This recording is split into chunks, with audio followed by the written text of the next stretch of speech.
some sort of mud-like Woodstock thing up here. We are near Woodstock. Do you know that? No. The original Woodstock. This Woodstock? No, that's Woodstock, Snoopy's Soul. Like Woodstock, the festival, where there was like green grass and mud in the 60s and then in 1994. It is beautiful up here, so I could see how this would be the perfect area for it. Whichever way is west, it's over there. But there hasn't rained. That doesn't matter. So we're here. We got another really cool individual at the Flower Expo, walking the boulevard. The boulevard? The street. Well, street. I mean, we've been saying street, but let's call it the boulevard. Boulevard. I like that. Flower The Boulevard. Yeah, Flower exactly. Expo. This is the boulevard of Flower Expo. Nicole, how are you doing? I'm doing great. How are you doing? Good. And Nicole, you are another cannabis journey woman. Yep, journeying on through. Yeah. The I cannabis guess, path. should we start with what you think of Flower Expo and what you're experiencing here? Let's start talking about you for a second. Sure. I have been really thrilled about this day so far. I feel like this is a unique event that we have here on the East Coast now. I've admired events like this out on the West Coast for years, you know, with like food vendors and like outside, inside, like at fairgrounds. It is kind of this like really chill, like almost like festival like vibe. Right. And have been really eagerly anticipating having an event like this out here. And Massachusetts was the perfect place for the first one. That's a perfect segue into the next questions. Are you an East Coast girl then? So I am. I was born in New Jersey. I made my way to Humboldt County right after college, and I made my way to the Humboldt Seed Company farm. My dear friend Nat founded the company like 20 years ago, and when I the Humboldt Seed Company, yeah. And when I first got there, I had never sown a seed or harvested a piece of lettuce or anything like that, and I was very eager to learn. Really interested in the plant world in general, and got to just put in some work and helping out over there, and learned a lot about breeding cannabis seeds outdoor, about heirloom seed preservation. My time there was just like really expanding and in so many realms beyond just cannabis, like and river rice. We used to spend a lot of time like doing community like work in the community on the rivers.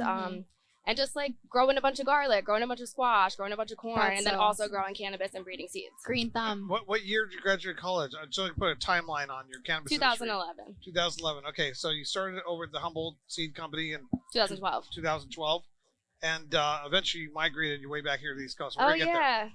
When did you leave the Humboldt Seed Company? Well, I never left the company really, but I left the physical location. Okay. She was in the dirt. Yeah. Literally. Tell us about the evolution. Yeah, so after some time out there and learning so much and just having a really just wonderful time on the farm, I really started missing the East Coast and family, and decided it was time to go back home. And Maine was close to home, but still a place where I could freely work with cannabis and still homestead in so many ways. And so I went there and then started breeding the... Well, you were committed. You're like, I'm not going to go to New Jersey. I love it. So what year was that? 2018. Okay. And started, within the medical program there, I had a caregiving license, and I was cultivating outdoors all of the Humboldt Seed Company genetics and had great success like growing outdoors. It's agricultural zone 5, so it's pretty cold, and we had so much success up there. And I was breeding some of these, the Humboldt Seed Company strains, so they were available to other growers in the medical program up there. We live in Ag Zone 1, by the way. Ag Zone 11? No, Ag Zone 1. 1. That's like hot, right? No, it gets, like the on fire. lower you get is colder. Okay. So you could be 11. Yeah, we're probably 11. Yeah. We're definitely up there. Yeah. I was just guessing. Uh-huh. I don't know my Ag Zones. That's going to be a college thing, right? And what is that Ag Zone thing? It's just like determines what plants can grow in your area. So like if you're like you want to know like will this grow here year round? Right. You check the Ag Zone like where like it's like hardy to zone 5, and then like that means zone 5 it will grow all year round. Is this something that I learned from Home Depot? Where do I learn these things? You can look it up. Agriculture. Yeah. Do you know about the Ag Zones? I actually am not. I'm not familiar with You are it. a plant person, right? Yeah. No, I am a plant Well, person. I'm probably not familiar. because you live in a warm climate, it's not as much of a concern. Like the colder you get, you're more concerned about these things. You're Well, like, will this grow here? And doesn't that matter for the outdoor? Because I'm Totally. more Yeah. environment. Yes, exactly. Regulate. Yeah. So Google Ag Zones. Yes. Know Find out Ag your Ag Zone. What can you grow year round? I'm going to Google that later. Yeah. Let's go back to you. So you're in Maine, Ag Zone 5, Yeah. as we like to call it. Yeah. as we like to call Five. it. Just saying. Yeah, and just like had a few really successful seasons up there, outdoor, full sun, like no greenhouses, and growing beautiful cannabis. One crop a year. One crop a year, Okay. totally, yeah. So you plant like in March, April.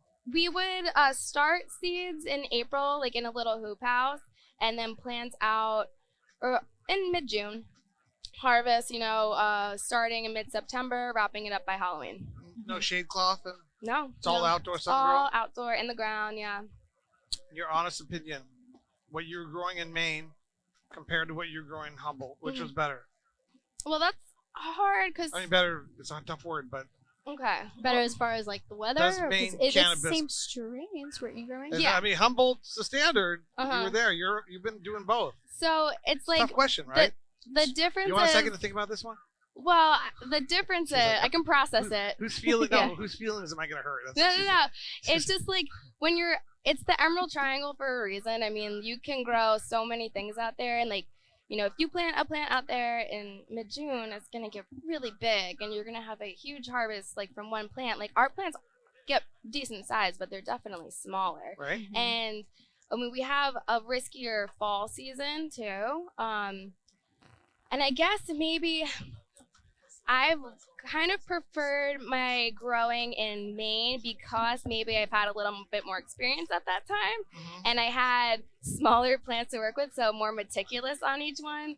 But I don't know, like growing cannabis is a thing that there's a million different ways to do it, and you can be correct in every one. Right. And so you're always going to be like tweaking your own process Mhm. and trying to make it better for you. And I think just like over the years, I've maybe like fine-tuned my practices in a way better suited for me, and kind of feel like anything I've grown more recently I prefer. No, and the reason I You're more asked experienced now. You actually. Found some things that don't work as well, some things that work better. and the reason I asked is because you are clearly an expert in the plant, and you are No clearly expert. well, not an expert, Always a student. but Expert in process. And fair I, enough. I like that. but California, Maine, outdoor, you're growing it, you're doing your thing, so you have this knowledge, and eventually, 15, 20 years from now, you can have like Colombian coffee, Costa Rican coffee, Mexican coffee. I just wanted your honest perspective, and everybody's around the world is waiting for California cannabis. Well, But should they be waiting for Maine cannabis? No, California cannabis is great. It's where it's at, really. Yeah, I mean, Right. you've been to Europe. I mean, there are Yeah. clubs out there. They don't sell American. In Barcelona, for example, if you have a California cannabis, that's like people are going to pay more for it. I think that holds valid. Yeah, I don't know. that Yeah. exotic Yeah. name. But that they maybe say. Maine's the place. California exotic. Well, It's nice here too. it's nice here too. The thing is like you can grow really good cannabis in a lot of places. I think you're gonna get you probably are gonna get better cannabis from California, really. Yeah. Feels better. Overall, the wine is better, Just asking. Yeah. Just asking your expert Yeah. opinion. Especially somebody who's had their hands in the dirt in both states. And the thing, I mean, it's just such a joy to be doing the whole process, like Yeah. wherever you are, and Mhm. experiencing different climates. It's very exciting to have new challenges, and I thoroughly enjoy, all the parts of the process, from like sowing a seed to harvesting to curing. The whole journey. Like when you get to grow outdoor and have like a seasonal thing, and it's like once a year each of the steps happen, Mhm. and it's really joyful. And then to experience it in different places and tweak it a little bit is exciting. So I just love growing outdoors. She's a grower. Yeah. Yeah. I'm an indoor grower though, so outdoor is definitely new. And that I don't really know Feel to me. that much at all about indoor growing, but except it produces beautiful product. That's another thing too with outdoor growing, because you are growing with your Humboldt seed strains. Mhm. Do you notice that, versus like he was asking versus Maine, that difference in the growth of that plant? Have you ever taken that same seed Mhm. from California Mhm. to Maine and Yeah. noticed? Yeah, basically I choose different certain strains that I know we're gonna finish earlier. Yeah. So I'll tend to not go over anything that has like a 60-day flowering time, just to keep it on the safe side. Sometimes I'll add like a few 70-day strains just for fun to see what happens. But I mean that's really what dictates my choices, for growing in Maine, is just like choosing the shorter strains. Mm-hmm. So, and we really want to just dig into your knowledge around cultivation and stuff too. But we can do that probably on another podcast. Let's go back to where you're at in the industry. So Okay. you're caregiving 2018. This is my little notepad to keep track chronologically of what's happening in your life. And it doesn't matter. So you're caregiving in May in 2018. Then how do you? So, last year and this year, I've been helping out at farms in New York that have been licensed. Nice. Like helping cultivate there. As like farms have opened up, you know, there's like the opportunity for growers to be helping out. And so I've grown Humboldt tea company genetics on 2 different farms in New York, and currently I'm growing at Harney Brothers Cannabis Farm, which is in Millerton, New York, and it's been a really wonderful experience so far. We just had an autoflower harvest this week of our Pound Town and our Mint Jelly strains, and it came out beautiful. So that's where I'm at right now. I'm in New York cultivating. Nice. So you're in New York cultivating. Yeah. Okay, cool. And what do you do for them? I mean, at this point, what is your role with the company in New York? You're like head cultivator, or what do they call you? So at the location, I'm a cultivator. Yeah, I helped like develop the cultivation plans, and then also get to have my hands in the dirt and with the plants the whole process through. That's beautiful. I mean, I the on-site consultant. Yep, exactly that. Nice. Yeah. That's excellent. And you're now, where are you living? Because you're in New York, Maine. I have a temporary rental in New York. Yeah, New York. But I'll be back in Maine at some point. So That's what where brings home you? is, right? Exactly. Family. New Yeah. Jersey's home. Well, She said she had home is where the heart is. How did you end up? What's the goal? Except for to meet wonderful people in the industry, like our goal is here. What do you think of Flower Expo? What's the goal here for you? Obviously to network, meet wonderful people, and just to be there for if any of the cultivators in Massachusetts want to grow these genetics, would love to be able to provide them. Yeah. And are they the best genetics that you've ever experienced? Of course. And I mean that. I love our genetics so much because they're bred outdoors. They're so vigorous indoors and outdoors. We have like super high germination rates, and we have so many different strains at this point. It's like we have just the craziest variety of terpene profiles, of plant structures, like whatever you're looking for, we probably have something that'll suit your grow. Have you grown any of her genetics, or do you have access to them? I have Super Freak. I have that one. I'm holding on to. I have not popped them yet. Interesting. That's like a very interesting novelty strain. It is. So the leaf is like, it's a different leaf pattern than the normal cannabis. Right. Yeah. Did we get that one in Spanibus? I actually have a couple. We interviewed Chris, so I have Super Freak, and then what's the other one that you guys have? That's similar to that? Yes. Freak Show? Freak Show. Oh, that's fun. right. We interviewed him at ICBC, And right? Spanibus. Yeah. Yeah. Have you Fun. been out to Spanibus? I have not. Oh my I wanted God. to go this year. I hope that I go next year. I got to make it a priority. You know, I mean this genuinely. I almost feel like I've done something wrong. Somebody like you deserves to go to Spanibus more than I do. Definitely. No, you do. You know what I'm saying? That's your total vibe out there. All the Yeah. people that It looks like come to Spanibus, really good time. cultivators, they're there for the Yes. plant. Mhm. They're And the so seeds and the educated genetics. and the genetics. Yeah, I Well- met with a few California, like you know who Yes. Karma is? Karma Genetics. Yeah. So I meet him at all the Spanabuses. That's He always hooks me up with amazing. seeds. Yeah, that's beautiful. We should take her with us. We definitely should take her Take with me us. with you guys. Let's go. Our- You're ours now. Yeah, I would love that. Sign me up. Our crew does go. Like Nat, who's founded the company, and a lot of the crew from California. Mhm. They were there this year. Yeah, Nice. we did an interview or two. Uh-huh. Yeah, you did, right? Yeah. But there's something special We about had the way Dan you. Herrera on it too. Yeah, Dan the Herrera, to the original Jack Herrera. Ooh, I love that. I love all the legends behind the names. Right. Yeah. Yeah, well, I mean, his son. Totally. Yeah, Yeah. Yeah, although I would have liked to meet Jack Herrera. That would have been neat. Well, But it was a Bless pleasure with meeting Keith Stroop and Ethan Nadelman. There's all these OGs that helped fight during the drug war and during the times when everybody, the media, the politicians, the doctors were remaining silent about the medical benefits. There was just a lot of nonsense out there, and you had guys like Jack Herrera and stuff fighting. for a good totally. Fight. Crusading, yeah. What's it? Rob Campia, Mhm. Chris Crane, a lot of these guys, Steve Fox, who passed away. I'm very much into regulations, licensing rules, prohibition, why all this kind of stuff. Mhm. why it happened, all this kind of stuff. I'm mostly because I come from like an economic perspective, not necessarily an agriculture perspective. I didn't even know the agriculture zones were. But these things are fascinating to me. So yeah. So anyways, how do people get in touch with you? How do people find you? Well, I mean, you can always reach out to the Humboldt Seed Company Instagram. I have my own Instagram, which is Pine State Seeds. Right. Which was my branch of my little affiliate branch where I've been breeding in Maine. So that's Pine State Seeds on Instagram. That's where you can find me. Yeah, so that's your own side thing where people can hit you up. Totally. Any consulting that you do. Yeah. You do also seeds. Yep. Awesome. Yeah. I might hit you up. I'm here for you. Yeah, we should. I just made a new friend. Yeah. Oh yeah. We should be growing outdoor in Arizona as well. I would love to check that out and You see. think you could? 100 degrees, a lot of sun. I think it's definitely Shade cloth. definitely possible. I would love to be there for a season and see what does well. You should make it out to Amita one month, and I'd love to introduce you to Sunday Goods. There's Copper State Farms. They're outdoor.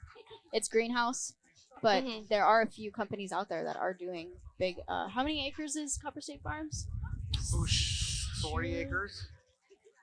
40 That's acres amazing. under glass greenhouse. Not all being property. used, but Yeah. it's all coming. And then there's some other big greenhouses. We have unlimited licenses, unlimited canopy in Arizona. Oh wow. So all of our cultivation licenses are unlimited canopy, and they were since 2012. So a lot of people are getting ready for interstate commerce. Like in California, they have to put them all together. I don't think there's any unlimited canopy licenses in California. I heard that there has been, or maybe it was just really high. It's close. Yeah. Yeah. Well, they were putting them all together, and it was coming close. It's almost there, but it wasn't. It's not as evolved as a regulation as in Arizona. But as soon as interstate commerce ends, I always say, we can have giant farms, and I got to check our ag zones because we should talk about this afterwards. But we have wine country and up by Camp Verde, up by Sedona. We have wine country down by Elgin, down in southern Arizona by Bisbee. Beautiful agricultural land. And I'm certain that, we can have 500-acre cannabis farms under these unlimited canopies. And somebody like you, could teach somebody like me how to grow. I mean, that would definitely be just really fun to work on that together for sure. Well, I admire your experience, especially because, lots of respect for you. So Lots of respect for y'all for the way you're out here. Just has such good vibes. Just networking and talking to people, getting to hear stories. Yeah, you might fit into my master plan, my escape plan. Where are we going? Because I have this. Well, I'll tell End you of where the it's world at. escape plan. Just a simple thing. I'll give you some GPS directions, and if the shit hits the fan, that's where I will be. Okay, I hear you. But here's the thing: I have no fucking idea how to grow anything. Okay. All right. Well, we gotta have weed there, right? But you can probably grow anything, right? Well, handle your. we can figure it out. We'll figure out what we need to You see what I'm figure saying? out. Yeah, no, we need someone like follow? her on our team. Yes. Right. I mean, I'm sure A green thumb. y'all are very, very capable of doing that on your own, but I would love to be there to We help. need the green thumb. I got the logistics. He's got the land. Yeah. No. I can kill chickens. Oh, Oh sweet. my Sweet. God. Yeah. Same. Yes, Yeah. and I can raise chickens too. I actually gave chickens a CPR to a chicken once to save it. CPR. You know that story? Yeah, long story. Grandmother, I would village, love to Mexico. hear it. Okay. We can talk about it afterwards. All right. This has been another. So, did we tell people how to get in touch with you? Yep. The Instagram. Perfect. Yeah, we went through that already. Yeah, my Easy. mind's thinking about giving CPR to chickens. Yeah, now. I know. I really want to know about that. Now we gotta go write our game plan and SOPs for end of the world. Yeah. No, but maybe the reality is so many of us just, we're just consumers in life. But when you actually put your hands in the dirt, whether you're a small scale farmer, a local grower, you're growing indoors. Yeah. Still got your hands When in you the put dirt. your hands in the dirt and use the sun rather than lights, which I still think is kind of weird, it takes you to a whole nother level of experience and value as a human being. You know what I'm saying? That's all I'm saying. Beautiful process. I bet you have so much in your brain that, Well, same to y'all, people obviously. just need to know and understand. So it's great that you are out there and consulting and people are open to reach out to you. Y'all are so sweet. Thank you. Nicole is at Flower Expo, and she'll be at the next one June. With his, by the way, nobody said this publicly, but it's going to be June 4th and 5th of 2024. See you there. So we're probably the first people to announce that. All right. All right. We'll see you there next. See ya. And that was another episode of Mita Unshackled. Thanks. Thank you.